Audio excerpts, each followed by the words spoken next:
Welcome back to another episode of the Pilots of the Caribbean podcast, where we talk about everything drones, the people that use them, and how they're being used in the Caribbean.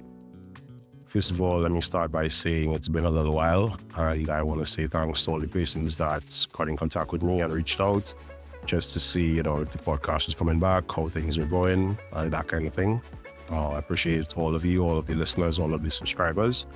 And things just got busy this year. And as a result of that, the podcast just kind of took a hit in terms of new episodes coming out.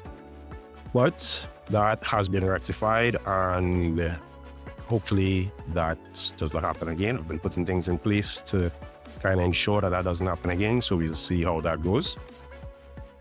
But thank you to all of you. And if you're new here, I hope you enjoy the conversations, the information, everything that happens on the podcast. As well, if you like the content that we have on the channel, don't forget to like, subscribe, share, rate, review. You can find the podcast on YouTube, on the video version, and the audio only version, wherever you get your podcasts. In this week's episode, we are heading across to St. Kitts and Nevis, and we're going to take a quick stopover in Jamaica. And when we get into the conversation, you will understand what I mean. So I hope you enjoy this week's episode.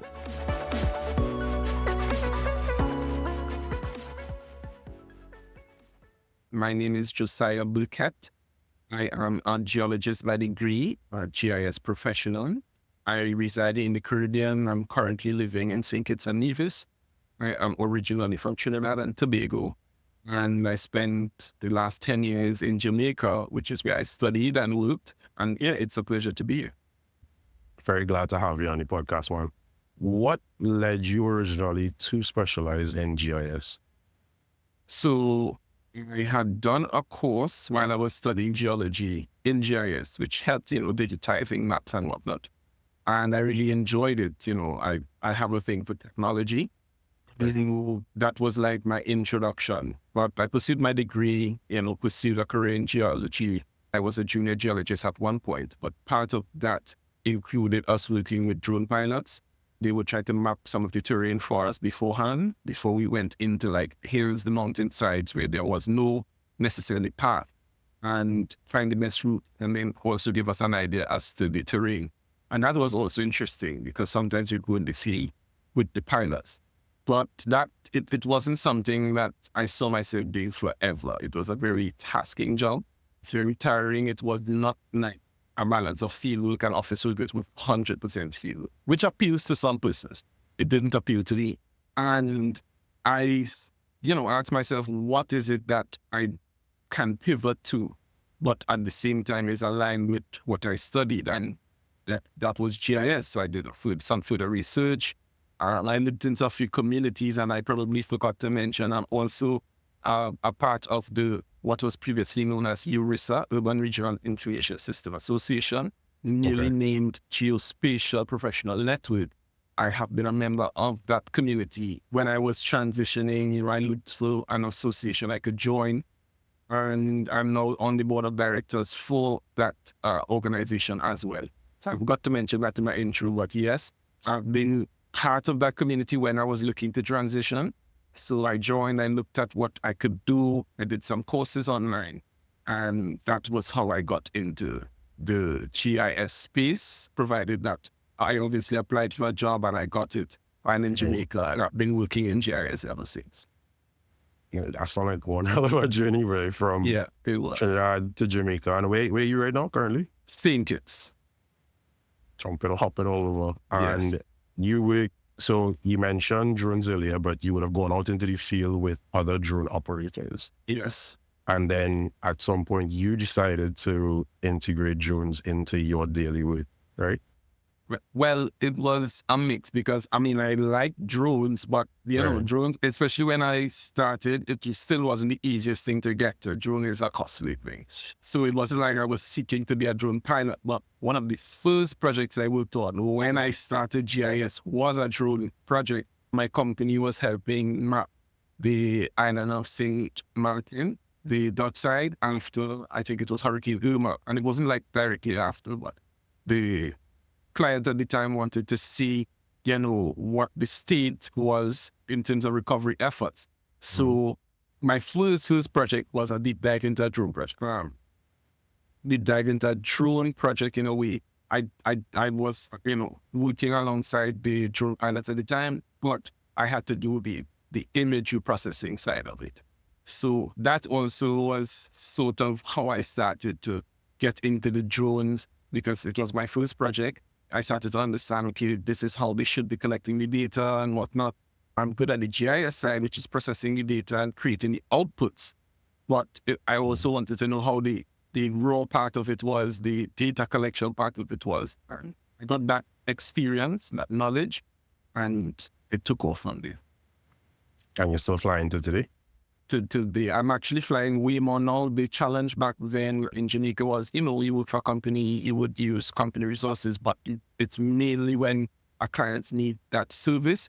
And a lot of the time in the Caribbean, especially then, it wasn't like super highly demanded. And it still isn't really. It's growing on persons, but it's not like every day someone needs you to do a flight. So I wouldn't be flying as frequently as I wanted to. But I did do a lot of training, so that was where I would probably do a lot of flying. I would train other organizations because my company sold drone products as well. So I would train our organizations who would buy, provided that, I myself got familiar with the technology and learned and got my own experience in. But now I own my own drone, an enterprise drone at that, so I can fly professionally and recreationally.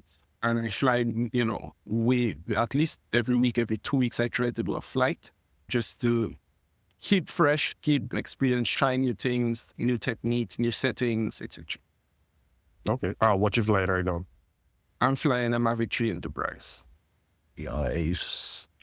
You have a favorite drone that you have flown? The Mavic Pro. I would say the Mavics. Reason being, I've flown a Phantom, somewhat of your EB. Those are hard, but someone who the fixed wings. I like my rotary propellers. I like to move back and forth, turn around, have fun with the videos. Those have their purpose and the best use cases. But I just enjoy the Mavics. I don't know. It's neat to phone them up, be mobile with them. This is the Phantom at that time, which was like this big bulky drone. But yeah, the Mavics are normally my good. So during your time in Jamaica, as part of the episodes, I used to have I did a news segment. And one of the things I used to find when I was doing research for the news segment is that every week, Jamaica would always, when you research Jamaica always has a big part to play in it. So they're always trying something new, or security services. There was even one article I came across with, I think it was a restaurant or a pharmacy. I can't remember which one of them, but one of those two. And he was looking into doing deliveries in his area. So what was the drone landscape like being on the ground in Jamaica for the time that you spent there? I think it was really advanced in terms of based on the rest of the region. A lot of projects would have come through Jamaica. Even if it's internationally, they would try to connect persons to Jamaica.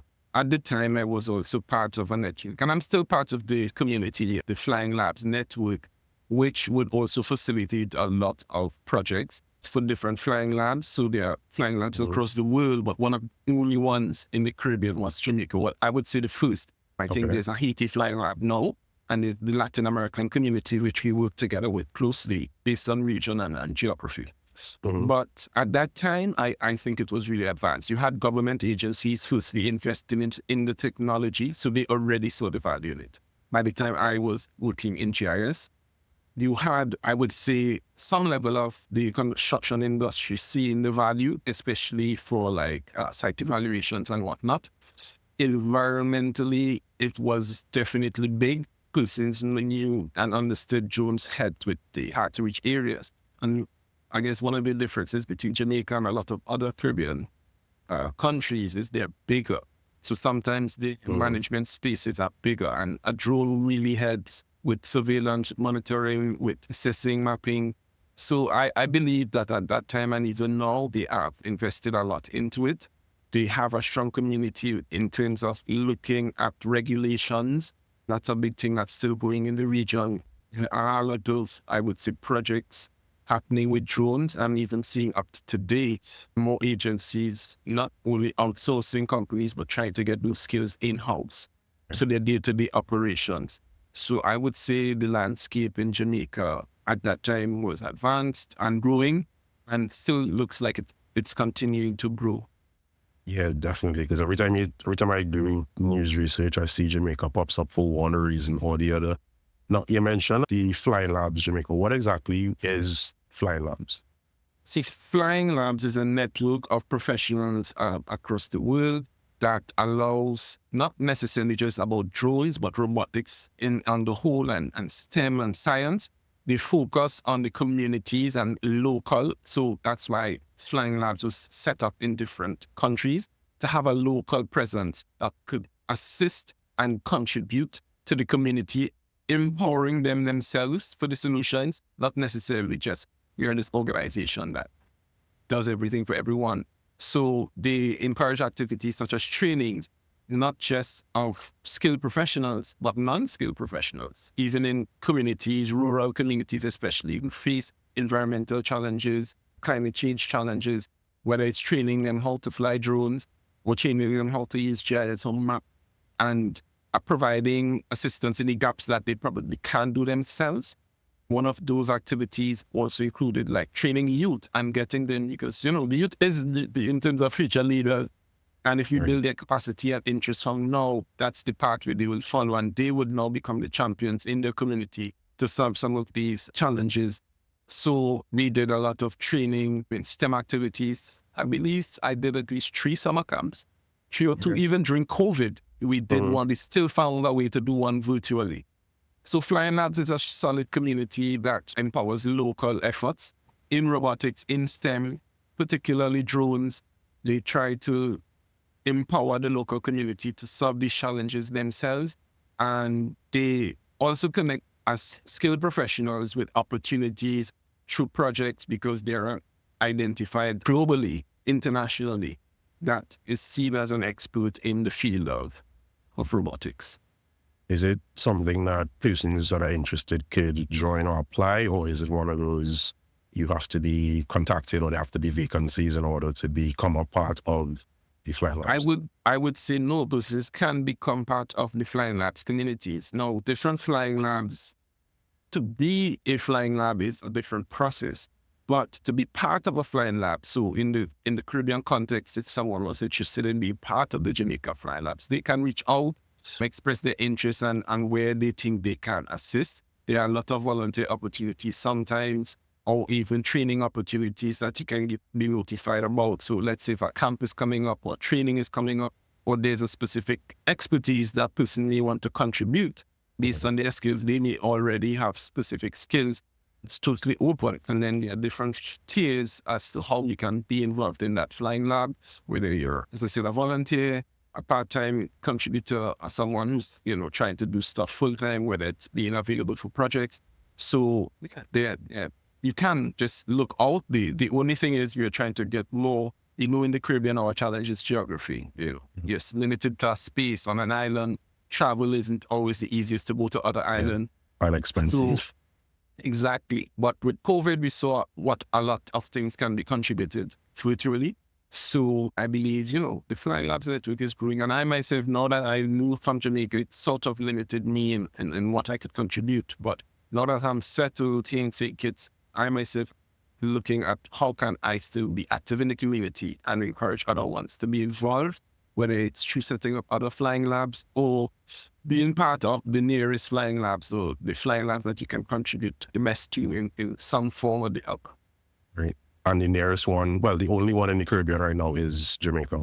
Yeah, and I wouldn't say only because there's Haiti, but then there's the language barrier. Not everyone knows French, etc. Right? So Jamaica, I would say for English speaking, I do believe there's interest in expanding. So there may be some things popping up in the Southern Caribbean, whether it's Trinidad or Guyana. The Jamaica Flying Labs does have, because that was also through an organization, which was my previous employer, who functioned across the region. They had a base in Guyana as well. So even when we did like summer camps, we've done summer camps where it was the whole Caribbean territory, where we had students from different countries participating. So again, it's not necessarily limited physically to Jamaica, but ideally it's great if you can at least visit or you are on the ground But I do see in the near future other flying labs popping up in the region. And not only, again, through flying labs, the GIS community. As I mentioned, a board of director, I'm trying to revive the Caribbean chapter for what the Geospatial Professional Network. It did exist in the past, and it's been dormant. And that was attributed to COVID and a lot of the professionals being limited to their geographical space. But now, again, cultural opportunities, we can connect. Okay. And through that as well, we can direct persons. Because the aim of the Geospatial Professional Network is for developing persons professionally through education, through cooking. And that's providing that community. So if there are opportunities that pop up in the space, let's say Elon is aware of a training opportunity and he's part of the network, he can share it to the wider audience. And then, myself, if I see something happening with flying labs, I can say, hey, we're looking for volunteers here. So different communities also allow persons to get connected. But the flying labs is definitely an amazing one. The Geospatial Professional Network is another. And I believe there are local entities as well in the different territories. I believe Trinidad has a geospatial community. I don't know if it's like super active now, but I know it existed. I know they have one, but I don't know how active they are either. But Okay. since I started this podcast, I realized how many GIS experts there are that are using drones. Because I had one on earlier this year, Levin Ryan, and she's our boss from Montserrat. Yes. So I think, she'd be a good person for you guys to connect as part of the professionals network. Yeah, so I do know that Trinidad has a presence. I do know a lot of surveying companies use drones as part of their daily work now, but I don't know as a community how active it is locally. Yeah. And I think you would see a lot of GIS professionals using drones because it is one of the best ways to collect data. One, efficiency, it's quick. So sometimes what it would take you to go out and map with a GPS device, etc., you can do so much with a drone. 3D models, point clouds, you can collect data, and you get so much different formats of data that you can then expand on. It's not like one type, and you're just limited to that.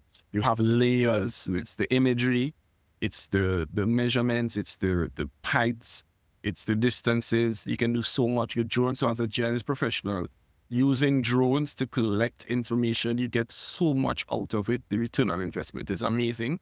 So it's one of the better ways to collect data and to assess information. So you went from Trinidad to, first of all, what made you leave Trinidad and go out to Jamaica before we get to the St. Kitts part? I mean, if it's two sides to that story, the professional side was I had always had a passion for geography. Did it throughout high school. I knew I wanted to do something in that space in terms of career. So Jamaica has a geology program. And I always wanted to see the world. Traveling was always a big thing for me. So to me, a university experience away from home was a must. But I went to Jamaica, but Trinidad provided those opportunities through the University of the West Indies. And I got into the geology program there, and I took the opportunity to head out. Okay. So how long did you spend in Jamaica? So the program was 3 years. I did come back home for a short stint, and that was also another challenge. But one of them was there was very limited geology opportunities back home. So I'm doing to apply for jobs and everything, months, years. And there were friends who were there before me, graduated before me, who were home and you can't find opportunity. Also, at the time, I think the Petrochin plant had closed down. So that was also another a factor. So I was in Trinidad, I was doing an internship, and then I had to go back to Jamaica because how you graduate, even though you finish the program in like May or so, you graduate in November. You went back to graduation, and while I was in Jamaica, because again of their landscape and how advanced they are sometimes in some fields, geology was one of them. There were so many opportunities. I applied for different jobs, and I actually got multiple offers. So I took the one that I thought was the best at the moment, and I stayed. So that would have been 10 years. I ended up staying in Jamaica from starting my degree to migrating now to St. Kitts. And what brought you from Jamaica now to where you are in St. Kitts today? So that was both professionally and personally. Personally, I got married. My wife is from St. Kitts and Nevis, but she lived in Jamaica as well. So she is a doctor. She studied medicine at the university. And we met in university. So we both lived there even after finishing our degree. And again, you always make decisions based on your future goals. One of them for her was to open her own medical practice. For me, GIS empowered me to work from anywhere in the world. And again, I was always looking to traveling. So there was no limitations to me. I had visited St. Kitts pretty many times before, and I loved it. And there was an opportunity here as well professionally for a senior GIS officer. And I saw that as an opportunity for me to contribute, because before I was, more of a junior staff member, although acting in a senior role, learning GIS and acquiring all these skills. And being part of URIS at the time, I learned a lot of leadership skills. And there was an opportunity for me to dive in and contribute and apply that. And I also saw the opportunity to utilize a specific country as a beacon. And that was St. Kitts, because they are part of the OECS. And the OECS has been looking into GIS heavily for the past few years to develop their capacity, especially for disaster resilience. And I worked on a few projects while I was in Jamaica for that. So I saw the right opportunity to be here and contribute. And I took it. So after assessing the options and seeing what would be the best decision, personally, financially, it made sense to migrate. So about a few months, I didn't even say a whole year, that decision was made. I would say 6 months, we decided to look into migrating back to St. Kitts for my wife and to St. Kitts for me. And it worked out. So I've been here, I would say, a year and a half now. And are you familiar at all with the drone landscape in St. Kitts outside of your work with drones? Yeah. And what is that like? So, I would say I'm still getting familiar, but what it is heavily into entertainment and media. There are a few entities that provide that service, particularly like in St. Kitts, one of the biggest, the industries that are the primary incomes is tourism, and they have festivals such as the music festival. So during that festival, you would see they have drones up, live streaming on the screens and stuff. CPL, when I won't say it's ideally the local market providing that service, because I know some entities like CPL has their own media team. Yeah. But you would see it being used out into the concept of drones, because at one point, I think it was the year before, they did the drone show, which a lot of countries in the region was doing for their independence. Yeah. They did the drone light show. So it showed that they have an appetite for drones. And within the government sector, they are getting heavily invested in it. I oversee the GIS section, which is in the Department of Physical Planning. We have acquired drones ourselves. We had one before, which was an older model. We now have some updated, newer models. Some of the other government departments do have drones now, and they rely on us to help them, whether it's training or teaching them how to operate it. But outside of that, it's not like, as I would say, booming as Jamaica or Trinidad even. But as a professional, I provide that service privately as well. So that is a market I've been tapping into, primarily right now, just educating person. Because again, they just know drones to take pictures and videos, but there's so much more it can offer. So I'm in an education campaign right now, especially in the private sector, sharing with persons what drones can do and, showing them the return on investment of investing in the technology. Yeah, because I think, that's one of the reasons behind me starting this podcast, because when I tell people like what I do professionally, drones for inspections and ROVs and that kind of thing, and people ask, the first question people ask is, drones could do that? Yeah, drones could do a lot of things. And, even talking to some people that I've had on the podcast and private conversations, when you hear what they're doing with drones, it is mind-blowing. That's to even be in the industry, to hear so many things that you've never heard about drones being used for before. It's cool, and it's good that you are in the role, like you say, as an educator to inform people about drones and what they could be used for. You mentioned that you guys have drones in the ministry that you work for. Yes, this ministry. Yeah. What devices are you all flying out? There's a Mavic 3, a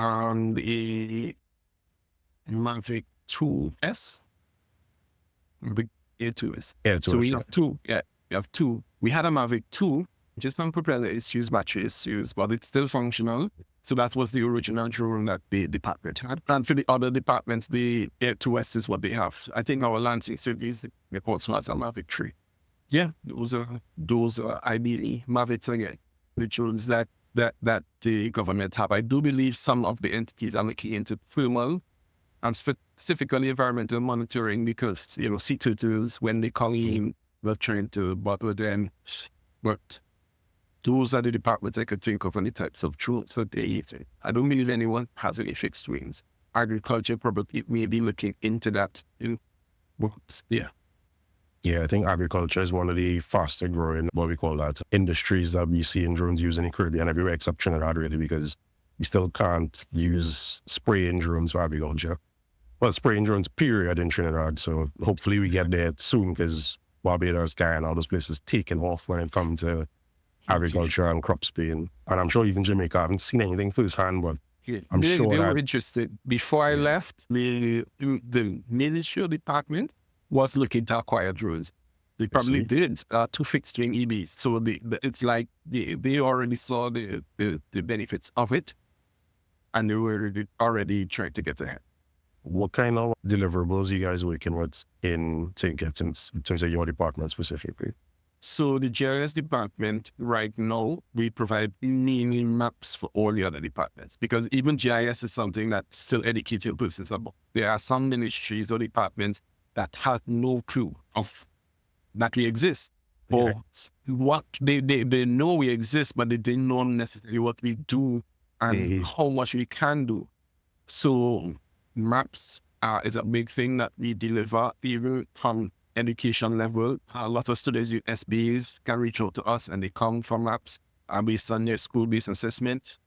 A lot of other deliverables that are picking up now tech-wise. So the shape files, they come through the actual GIS data because sometimes consultants have the expertise to manipulate that data for another department. Now, the challenge with us is we help everyone.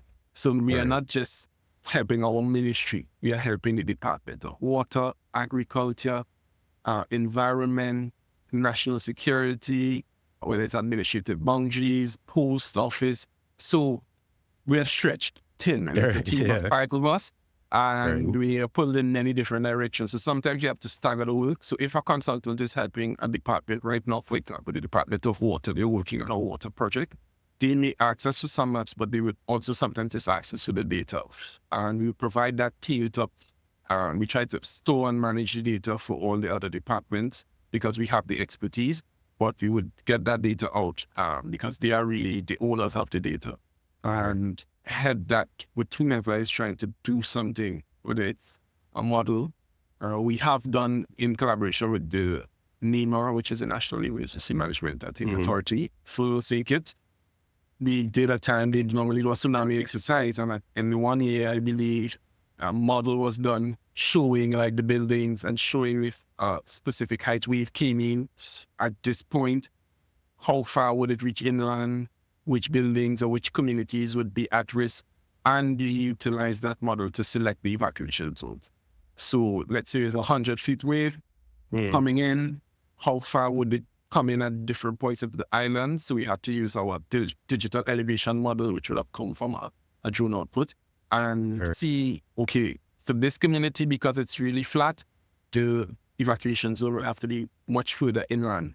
For this community that's really hilly and probably has a buffer of a cliff or something, it may not need to be that far in. So those are sometimes some of the cool deliverables and outputs that we would produce. That is, that use case where you could actually simulate the wave height is very interesting. Yeah, because I know that locally as well, we do like tsunami simulations and those kind of things, but I don't know if they go to that extent where they use the modeling from drones to map all that kind of thing. That's really cool. So that's where the GIS comes in. Yeah. You can make the 3D, let's say, real simulation, building heights, everything. Yeah. And then, yes. But so you've been in this space from, from different perspectives and different roles and positions. What's some of the challenges you deal with in the drone space in terms of getting your work done? In particular, one of the challenges is just persons not knowing what is out there and what the drones can do, because if they know, they invest. That's the trick. Okay. Even from a government level or private sector level, if you are educated about the power of the drones and the return on investment, I always use that word because for most persons, why should I spend this amount? Then that's the second challenge, seeing the value. Now that you know, do you value the information enough to pay what it's worth? Because in other territories, in the US, in the UK, operators charge based on the value that they're providing, and they are compensated for that. But when we're in the region, and it's not just limited to drones or GIS, many different sectors, sometimes persons are compensated for their skills, and it's not a cheap industry to acquire a drone, to get your license, to go out into the field, have your equipment. Sometimes you have to do multiple flights because just the weather conditions wasn't good at your time. And then the software to process all of this is not cheap. There's a value that's being provided. So that's another challenge, I would say. I won't say a challenge is necessarily regulation. I just think that's something that is happening over time. And Jamaica has done it. I think Guyana has a draft. I know Trinidad has something. But regulation helps avoid challenges, because some territories, persons have a challenge in even acquiring a drone just to get it in. The customs charge you pay, the loopholes you have to go through to register your drone, to be able to fly to certain areas, being able to communicate, whether it's with the airport manager or bypass certain no-fly zones. That can be a challenge, but I think that's a work in progress. And through a community, sharing experiences, knowledge, bringing stakeholders to the table, it alleviates that. And that's a big role that I hope to play in the region. Even in Circuits, I've done it in Jamaica. Through the flying labs as well, I've done it. So I've seen different perspectives from different parts of the world, how they overcome some challenges. I would love to apply that here in the region. But one of the main things, I think, educate first, and we take the education, regulate, and now we can have a thriving industry, provided that people know, are aware, and can see the value. So we do have something here in Trinidad, and it needs to. So they did it. There's a TTCR 19 where it speaks to drone regulations, but it hasn't kept up with developments in new technology. So I think that's one of the places where Trinidad has fell behind a lot of the other islands. We have something in place, but then, we don't have anything in place to allow spraying. We don't have anything in place to really allow drone shows there. We had a drone show this year for Carnival. For Panorama, there was a drone show. It was a small one. It was held by IDB. It was a first, but when I spoke to the members of IDB who were part of that project, they had to jump through a lot of hoops because there isn't anything in place for it. So I think that's something that Trinidad is really falling behind on, and we need to kind of pick up the pace on regulating. Trinidad, if only what I've seen and being part of these professional associations help me. These things aren't just they aren't one-offs. And if you treat it as such, it doesn't keep up. And remember, when you're dealing with technology, you're dealing with growth advancements. Quickly, you get a new iPhone every year. We get new drones every year. So you need working groups. You need an active community. So outside of the education, the networking is important. Working groups are important. Professional communities are important, because now you can have as not just one individual try to champion change. The group can say, hey, maybe you guys just aren't aware of how we can develop or evolve our current regulations. Here's a draft. Let's bring stakeholders to the table just to get their feedback and input into that draft, finalize it, and let's push it forward. And that's how you keep things going. So that's one of the benefits I've gotten of being part of many different groups and associations. They get these things in place, but they don't just relax and say, okay, that's that. They always are trying to update it, improve it, and get feedback from key stakeholders. But it requires a community of professionals and stakeholders constantly working. So I like to call it working groups or task force. They're always updating and looking at it and doing SWOT analysis on it. What are the strengths and weaknesses of what exists? What are the opportunities and threats? And how can you get to those, not just leave them and identify them? How can we work on them to improve? And the willingness to do so, because I think that a lot of people in the industry, they're willing to stick to the rules, but then the rules become so prohibitive to just stick to them as things evolve, just makes it more difficult overall. Anyhow, we working on it. So you've been involved in a lot of GIS projects over the years. Do you have a most memorable or most impactful one? A lot of them, I would say, would have come from the business development side. I would say always, my first one was always one of the most exciting ones. It was mapping St. Martin.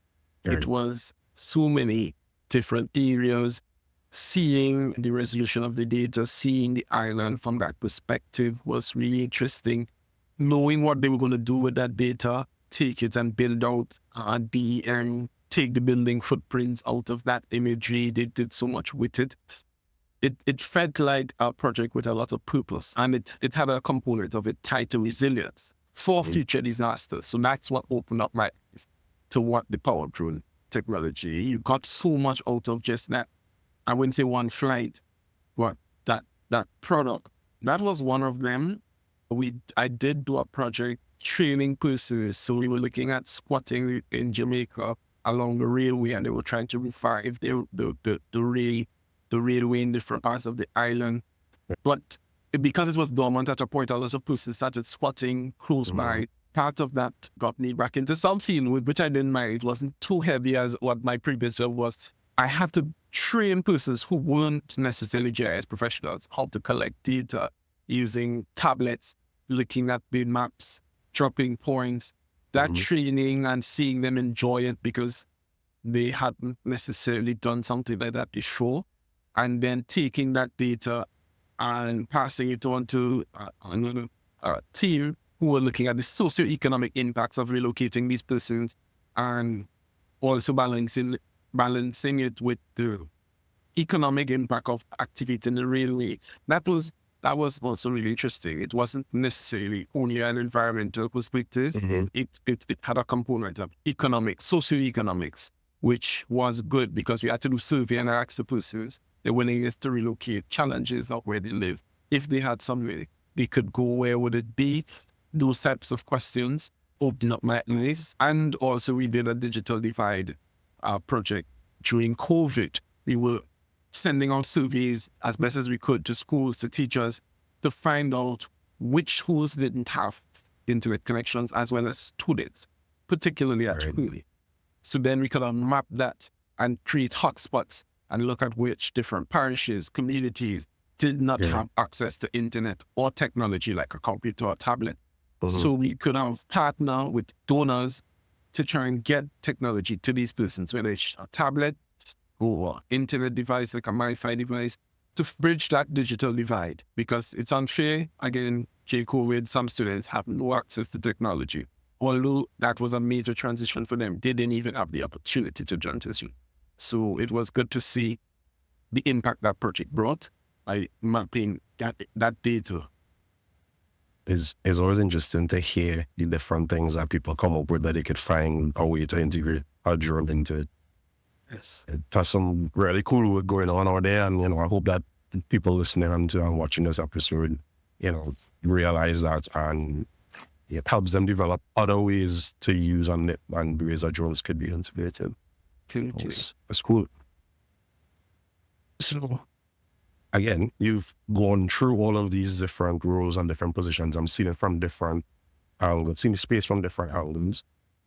What are some of the things that you want to see in the future of GIS when it comes to the integration of drones and other technologies?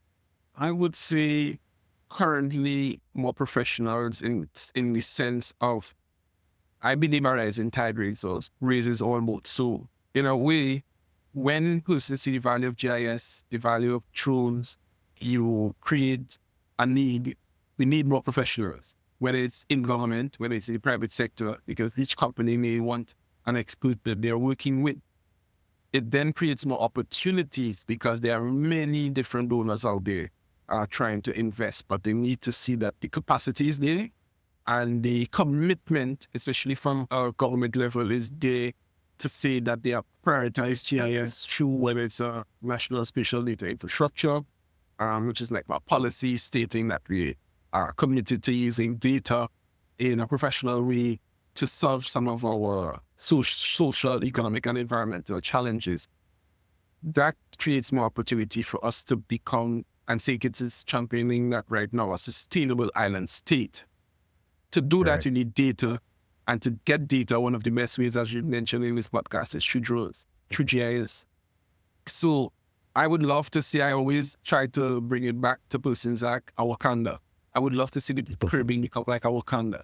We have so much potential in the Caribbean, and we can be sustainable, and we can become technology advanced, also maintain our island feel. So when we hear become advanced in technology, it doesn't mean that we become a concrete jungles and everywhere, and we lose that. No, we can keep our island feel, we can keep our uniqueness, but we can become so advanced. That's why I term it as Wakanda, by just integrating technology in a sustainable way to assess our resources, to manage our assets, to make informed decisions, not rash decisions, because we are so limited in our resources. Sometimes we need to just make the best decision at the moment, what to invest in, where to invest it, who needs what, and data is what drives that.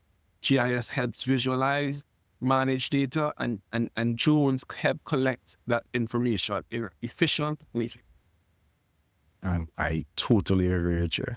You just, the fact that the role that you're playing in the education of persons out there, I think is a crucial one. So I want to say thank you very much for that. For persons that are looking at this and looking at other, conversations around drones or other conversations around GIS, you have any words of advice for persons who want to get into this space or want to, advance in the space if they're already in it?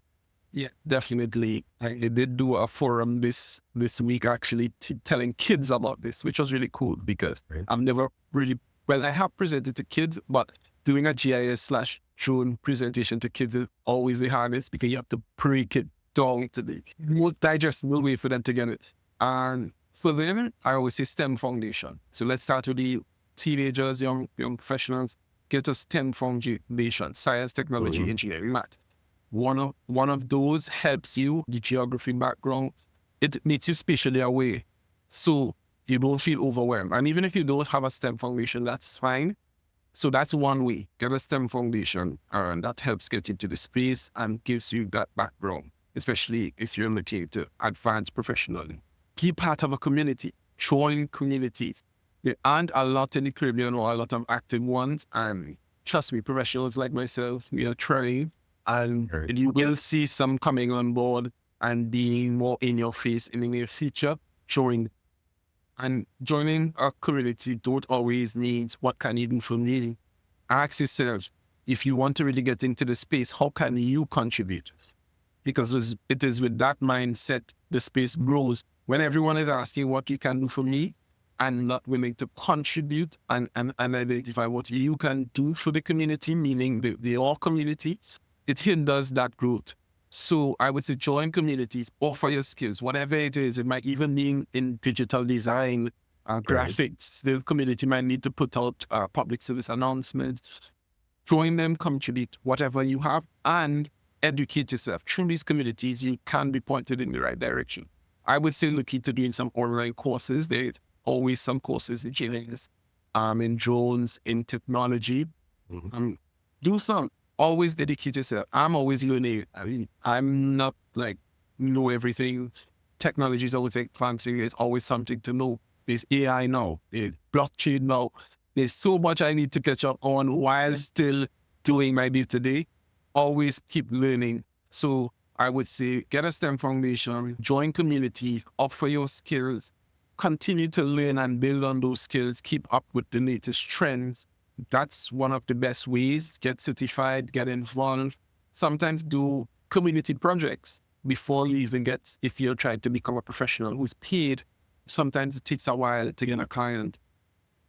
Do little projects on your own, create your own little portfolio, map your own community, point of interest in your country, look for a challenge. Maybe there's a hurricane or a flooding incident. You may have a little drone that you can contribute by taking pictures and passing on to the relevant authorities who may not have that ability. Or even, mapping some of the issues in their communities, whether it's pollution, dumping, bad roads. Get that data there and share that so that they can see the power of the technology. So those are some of the ways I can definitely encourage persons to get involved and maybe even get a career. And you can study, of course, when you put that there. You can pursue an education in GIS. There are universities offering specialized courses in that. Or GIS is so broad, you can get a degree in something, let's say environmental, with an environmental science background like me, I did geology, and have a component of GIS in there. So even if you already have a degree, just get a certification or get some experience, work alongside persons, contribute, learn, you're involved. Some good advice, one. Before I let you go, you recently launched a company, Prime Solutions. Solutions. Yeah. Tell me a little bit about that. What is Prime Solutions? So Prime Solutions. Well, with solutions, because there's various solutions that we offer. And Prime Solutions is ideally an organization that are looking to help professionals and businesses, small and large. One, overcome internal efficiencies and challenges. Many persons in the Caribbean and in the world are always trying to grow. And sometimes for start in particular, you feel stuck. What next? How to do a business plan? How to, do a marketing strategy? We help persons from that perspective. And two, we offer technology solutions. So whether it's GIS skills, sometimes persons need drone imagery, video, 3D models, mapping. We offer those services, GIS skills. And we also partner with a lot of industry professionals for large-scale projects that, as we know in the region, sometimes are limited. So we are here to help small, medium, and large businesses find solutions based on their needs. There's never a one size fits all. So we always take an approach of what are your unique needs and how can we provide you with a solution that meets those needs. And if you can't, we point you in the right area. Okay. That was cool. So if anybody watching and listening to this episode, how can persons get in contact with you? Definitely. My personal email, firstly, is Josiah M. Burkett, JOSIAHM, Burkett, BURKETT @gmail.com. You can find me on LinkedIn. I'm definitely active there. And you can treat me an email at any time, as well as Prime Solution has a social media now on Facebook. We will have our Instagram probably by the time this podcast is launched. But you can also follow us on social media, Prime Solutions. All right. And I will put all of the links to all the contact information in the description for this episode. Josiah, thank you very much for coming on this week's episode of the Pilots of the Caribbean podcast. It was really great having you, and I hope that persons that have listened to this episode really have taken something away from it. Yes. And thank you for having me. Thank you for doing the podcast. This is also part of, we were total community and bringing awareness. So this is really cool. I'm glad to see you doing this and all the best with it. I know a lot more professionals tune in, come and speak, contribute, and get connected in the space. Building it, work in progress. Thank you. Thanks very much. Take care. All right, then. Take care.